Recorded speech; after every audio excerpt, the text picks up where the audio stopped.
Assalamualaikum warahmatullahi wabarakatuh. Bismillah, alhamdulillah, wassalatu wassalamu ala rasulillah Sayyidina Muhammad ibn Abdillah wa ala alihi wa sahbihi wa manittaba'a millatah. Amma ba'du, janabal afadhil ulama anal urama ayyuhal asatid wal ustadzat, para mahasantri yang saya hormati. Alhamdulillah, ini malam Jumat, malam yang mulia. Kita berada pada tempat yang mulia, yang semoga saja apa yang kita lakukan ini adalah bentuk bahwa Allah memuliakan kita dengan melakukan hal-hal yang mulia.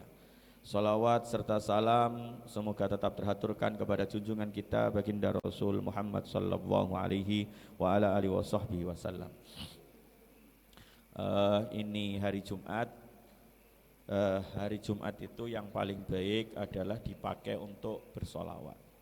Karena kalau di hari lain, solawat yang kita haturkan kepada baginda Rasul Muhammad sallallahu alaihi wa ala alihi wasallam itu disampaikan oleh malaikat khusus kepada baginda Rasul. Sedangkan pada malam Jumat dan hari Jumat, setiap solawat yang kita lantunkan dari bibir kita itu langsung diterima oleh baginda Rasul dan dijawab oleh baginda Rasul.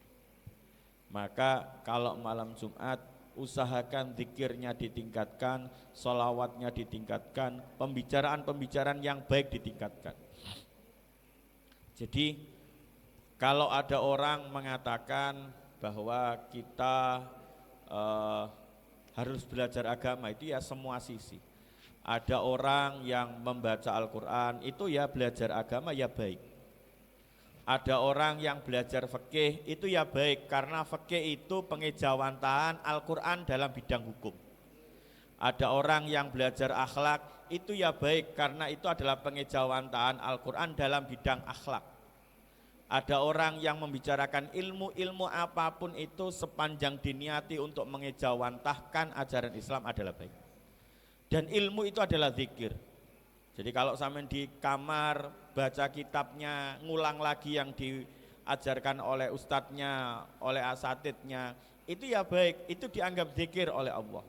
Karena dengan begitu sampean masuk dalam kategori mayyuridillahu bi khairan yufaqihu fiddin. Allah itu kalau menghendaki seseorang menjadi baik, maka orang itu akan dipahamkan dalam urusan agama. Jadi nek misalnya sampean hari ini kok tiba-tiba ditakdir Allah mondok nang Ponpesma walaupun terpaksa, sholat jam 3 ditangeni wis ora karo-karuan awake lara kabeh. Sing lanang-lanang kuwi kadang-kadang ya mlete. Turune jam 1, ditangeni wis gliyang-gliyang koyo kudu semomo. Untung enggak nabrak lawang. Wis kadang-kadang wis. Jadi karena Ponpesma itu ada CCTV ya, dan itu hidup. Saya bisa lihat itu, jenengan lewat-lewat depan kamar tuh saya bisa lihat. Sing wedok yang ngono. Pokoknya nek mlaku nek wae jam 3 iku gak ono sing lurus gak ono, zigzag ngono. Ono sing ngiwon-ngiwon nabrak koncone wis gak karu-karuan.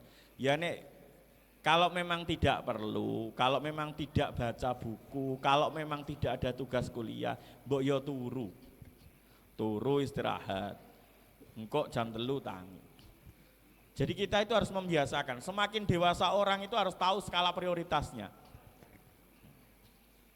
Skala prioritas itu harus tahu. Jadi itu yang harus kita ketahui. Jadi kan kita harus berbuat positif terus. Zikir, menang-menang timbang ngeslot, mending sholawatan. Pokoknya wong paling bintu-bintune wong saiki dolanan chip. Sing lanang nek ki ana sing ngecip sampai utang-utang wis bintu-bintune wong. Wis pasti kalah.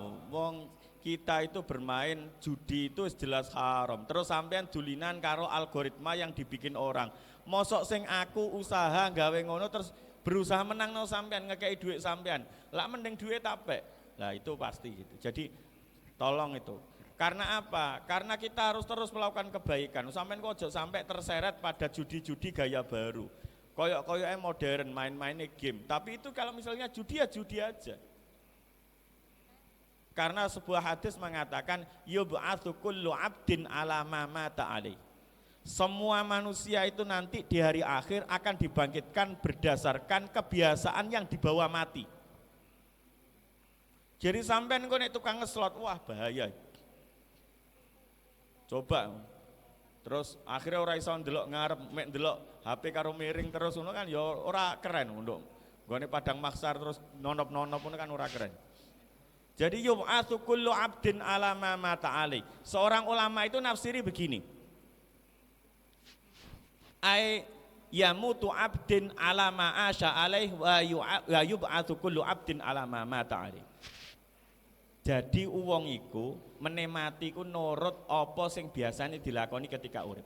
Yamutu kullu 'abdin 'ala ma asha 'alaihi. Nek wong iku uripe mesuh khawatire pas wae nazak malah mesuh. Niate ya misui malaikat. Tapi ya tetep ae mati. Nek wong iku biasa zikir ya matine mungkin meneh zikir. Nek wong iku umpama kok ketika baca buku diniati tolabul ilmi kan keren sampean. Baca buku geletak terus mati. Oh itu kan keren betul itu. Orang paling keren itu. Karena apa? Dia keluar dari dunia ini dengan membawa ilmu dalam kondisi menuntut ilmu, dalam kondisi sesuatu yang tidak dilaknat oleh Allah. Karena kan ad-dunya mal'unatun mal'unun ma fiha illa dzikrullah wa ma wala au alimin au muta'allim. Kan keren itu. Jadi yamutu 'abdin 'ala ma asya alai. Wong iku mati nurut apa sing dilakoni ketika urip. Kemudian yub'atsu kullu 'abdin 'ala ma mata alai. Terus meneh dibangkitno iku padha karo ketika mati ini. Makanya kita selalu dalam hidup itu minta husnul khotimah. Makanya diusahakan lisannya diusahakan. Melaku-melaku biasanya kita itu mentolerir hal-hal yang buruk tapi tidak mentolerir hal yang baik. Contohnya kayak gini, koncomu sing didik meso, didik ngomong pasti meso kabeh. Nyelbut koncone ya meso, awal omongane ya meso, akhir omongane ya meso. Karena sudah terbiasa begitu, kemudian sampean katakan begini, anjine lambene wis ngono. Kemudian sampean terbiasa wae, anggap itu terbiasa. Terus kemudian sampean anggap itu wis biasa, menyen arek misuan, nek apene ngomong nyebut koncone ya meso, iki ya meso terus. Sampean tolerir itu, tapi ketika teman sampean di jarinya tiba-tiba pakai tasbih, terus sampean ngomong, "Oh, melewe deh kaya alim-alim dhewe." Sampean mau mentolerir hal yang buruk tapi tidak mau mentolerir hal yang baik. Bolah arek iku riak meriwiritan sallallahu alaihi Muhammad sallallahu apa riak. Kan pertama itu meneh sesune kebiasaan riak nang sampean. Apa apike? Kan begitu. Akhirnya orang-orang lingkungan kita tidak terbiasa menjadi orang baik. Kenapa? Karena nih ono sing nyekel tasbih didik sampean lokno sok alim. Koyok Bu Nyai wae. Cekelane tasbih. Kenapa hal-hal yang baik seperti ini kita tidak tolerir? Sampean kemudian suudon, arek iku anjine caper. Nah padahal caper itu boleh. Coba sampean baca di kitab-kitab tentang akhlak murid itu. Caper ke guru itu boleh. Misalnya kok ngene, sampean kok misalnya, wah arekku caper na dosen, ora apa-apa. Tamaluk ke ustadz itu boleh, mencari perhatian itu boleh. Tapi mencari perhatian sing apik, mencari perhatian kok jam 1 bengi WA dosen itu ndablek jenenge. Jadi misalnya sampean belajar rajin, sampean tanya, sampean mengutarakan pendapat sehingga dapat perhatian gurunya, dapat perhatian dosennya, itu baik. Ngono. Jadi misalnya wah iku caper tok na dosen, kuliah nggawa tasbih ora apa-apa. Jadi itu tadi loh, kenapa hal yang buruk kita tolerir, hal yang baik kita tidak tolerir. Lah akhirnya lingkungan kita kalau mau baik, areke wedi, koncone dhewek wedi, apene nggawa tasbih wedi diarani mlete. Karena wedi diarani mlete, akhirnya gak ono sing nggawa tasbih. Tapi sing meso iku biasa karena sampean tolerir. Lah itulah Ayo, karena kita itu yub'atsu kullu 'abdin 'ala ma mata alai.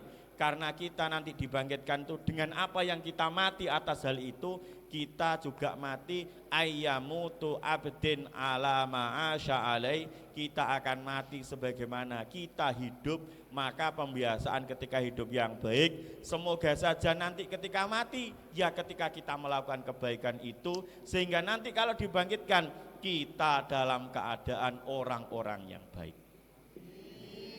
Ngono cok menamin mah, yo amin mutok sing banter kelakuanmu. Itu harus dirubah itu. Jadi nek ana wong apik kuliah nggawa Quran, apresiasi. Yo ngono jane wong muslim yo maca Quran. Nek gak saiki nek ana wong kancane nggawa Quran, buka Quran ketika kuliah, koyo Bu Nyai, koyo Pak Yai wae maca Quran.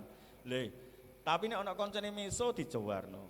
Ana kancane sing elek-elek dijarno. Engko alasane iku urusane dhewe-dhewe. Lah kenapa ketika ada orang baik itu tidak kita anggap urusannya sendiri-sendiri? Jadi ngono, kaidah ikhlas itu gampang. Jadi nanti kalau di sampean perjuang itu gampang gini. Sampean guru ngaji, tibake ana wong liya mulang ngaji. Kaidah ikhlas itu gampang. Ketika sampean guru ngaji, ana wong liya mulang ngaji. Ketika sampean nganggep guru ngaji yang baru datang ini ngulang ngaji, sampean anggap saingan, berarti sampean kurang ikhlas. Seandainya sampean guru ngaji, ada guru ngaji yang buka ngaji yang lain, kemudian itu baik, maka anggap itu partner dalam kebaikan. Sehingga apa? Sehingga banyak orang, nek semakin akeh wong sing ngajar ngaji, tugas sampean semakin enteng. Karena tugasnya guru ngaji ku ndadekno wong seneng ngaji.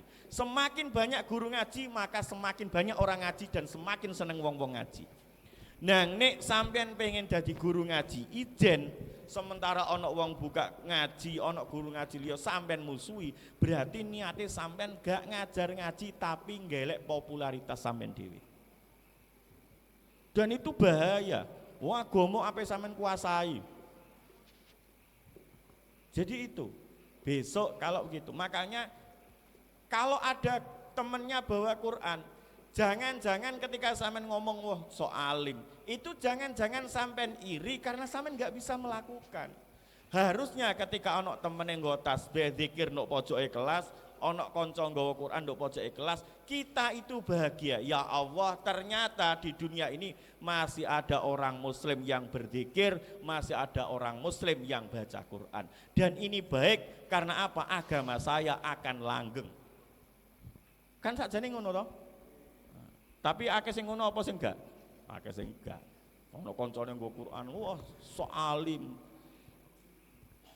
Inilah yang menjadi masalah kita.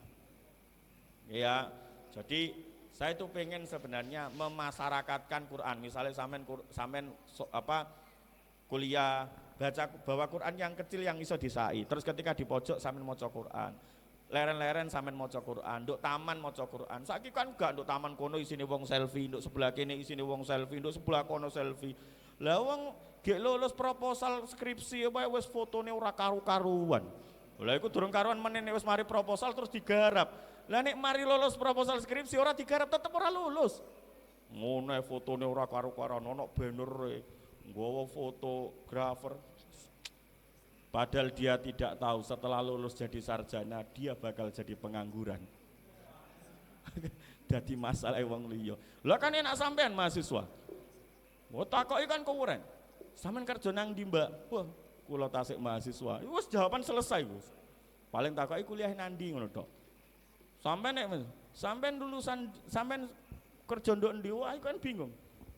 Wis kuliah, Mbak, sudah lulus. Kerja nang ndi? Tole dereng ten griya mawon kan tambah budek. Kan paling enak iku kan dadi mahasiswa, dadi mari ngene terus kuliah maneh. Jadi gak ono pertanyaan liya. Mari lulus nanti kuliah malih. Kula tasik kuliah. Mari lulus S2, kuliah S3. Nanti kon kerja nanti kuliah malih. Lah lapo kok kuliah terus ben wonten alasan kula mboten nyambut damel. Ngono kan enak. Kok akhirnya kan ya kuliah iku. Jadi jangan sampai sampean kemudian perempuan merasa wah dadi apa sih, enggak. Yaitu yang sering saya katakan, Justru anak-anak yang cerdas itu biasanya dihasilkan dari didikan ibu-ibu yang cerdas. Pokoknya ngono lah. Jadi ibu-ibu itu harusnya yang kuliah kuliah yang lebih tinggi. Saya saya pengen suatu saat dengar sampean kok ternyata ada yang kuliah S2 di Australia, kuliah S3 di Amerika, kuliah S2 di Kanada, itu kan keren itu kan. Jadi uang itu ana loro tok sing gelem disaingi. Wong liya gak gelem disaingi, tapi dua orang ini mau disaingi. Satu orang tua sampean, yang kedua guru sampean. Nek ana wong tua disaingi anak iku pasti bangga. Anakku luwih hebat timbang aku mek kuliah di Indonesia, anakku kuliah di Australia, itu pasti gitu. Nek kancamu ora mungkin ngono. Apa kuliah Australia paling dolinan tok, pasti ngono. Karena orang lain tuh nggak mau disaingi, sing mau disaingi itu cuma dua orang ini, gurumu dan orang tuamu. Gurumu yang ngono, nek anak muridnya iku, wah itu kan buktinya guru-gurunya presiden itu kan gitu. Pak Jokowi itu murid saya, gue nek takoki, lah sampean lapo dadi gurune presiden gak dadi presiden? Iku gak mikir kayak gitu, tapi dia mikirnya saya bangga karena pernah ngajar presiden. Jadi dua orang ini yang harus kita hormati, orang tua dan guru. Makanya kehormatan luar biasa karena dua orang inilah yang mau sampean langkai, sampean saingi, ya. Jadi ayo ngomong Jumat kita banyak belajar sebagai zikir ilmu, kita banyak bersolawat, kita banyak zikiran, baca Quran, dan kemudian kita sebarkan kebaikan, kita biasakan kebaikan, kita ciptakan lingkungan yang baik. Ini ono koncone api, ayo didukung. Ini ono koncone maca Quran didukung, ono koncone belajar dimanapun didukung, ojo malah tidak diapresiasi, malah dicemooh. Ya, tuh semoga saja perkumpulan kita hari ini merupakan perkumpulan dunia akhirat. Kita besok karena kita pernah bermajlis bersama membaca Simtud Duror, sholawat kepada baginda Rasul, besok kita juga dimasukkan dalam majlis-majlis Rasulullah di dalam jannahnya Allah Subhanahu wa taala. Itu yang bisa saya sampaikan. Hadana wa iyyakum ajmain, wallahu yuwaffiquna lima yuhibbu wa yardha, wallahul muwaffiq ila aqwamit thoriq. Summa assalamu alaikum warahmatullahi taala wabarakatuh.